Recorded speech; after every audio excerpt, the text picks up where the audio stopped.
Hi, today we're making Calendula Infused Lip Balm.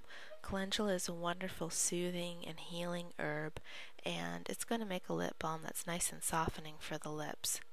So we're going to start out with making the herbal infusion. Now this is not the exact infusion that I used in this recipe, but I happen to have some video footage of the process here. So we're putting some herbs into a clean jar, and then we're going to cover them with oil. So if you take a look at my blog, DIYbathandbody.com, I talk about some different methods that you can do for herbal infusion. So for this, I'm going to kind of get things jump started with some low heat in the crock pot for a couple of hours. And then after that, I'm going to put them in a cupboard for about another week to let them finish extracting all the goodness from the herbs into the oil. So putting it in a water bath here, and then I'm going to turn it on low heat. Now, if you had a keep warm setting on your crock pot, that would be ideal. I don't, so I'm going to use a thermometer to keep an eye on my temperature because you don't want this to go above 125 degrees Fahrenheit. So after sitting in a cupboard for a week, I'm going to strain out the oil from the herbs, and I'm doing that through a cheesecloth so that I can squeeze out all the goodness from the herbs and get all the oil out of the herbs.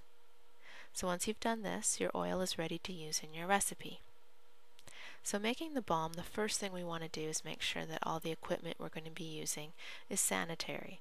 So I'm using a little bit of vodka here and pouring that into all of my lip balm tubes, and I'm pouring that also over the Pyrex container and the spoon that I'm going to be using in the lip balm process, and so I'm kind of sanitizing them at the same time. I like to use vodka for lip balm because it's going to go on my lips. You could also use isopropyl alcohol as a sanitizing agent, but for lip balms I like to choose the vodka. So the slidey tin I don't want to rust from the vodka, so I just moistened a paper towel and I'm wiping it out and drying it right away. So measuring out our ingredients, this is only going to make 1.5 ounces of total lip balm. So I've got 5 grams of white beeswax and 6 grams of candelilla wax. And then I'm going to use shea butter, 13 grams of that, and then the Calendula infused grapeseed oil, 13 grams of that as well. So I'm going to put that container into a water bath on low heat on the stove and just let that slowly melt. And I'm going to let it sit for about 15 minutes once it's melted because I want that shea butter to not be grainy.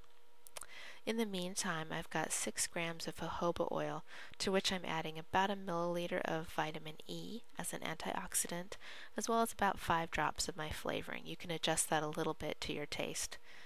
So here we show the completely melted lip balm, and I'm going to add in that jojoba, vitamin E, and flavoring mixture. Now at this point it's pretty hot, so I'm going to just let it sit for a minute or two so it's not piping hot when I pour it into my tubes. You don't want to let it to sit too long, however, because you don't want it to set up. Now I use a popsicle stick and I dipped it in there and I'm just testing it. It's a little bit out of the frame, but I'm testing it on my hand to see if I like the consistency.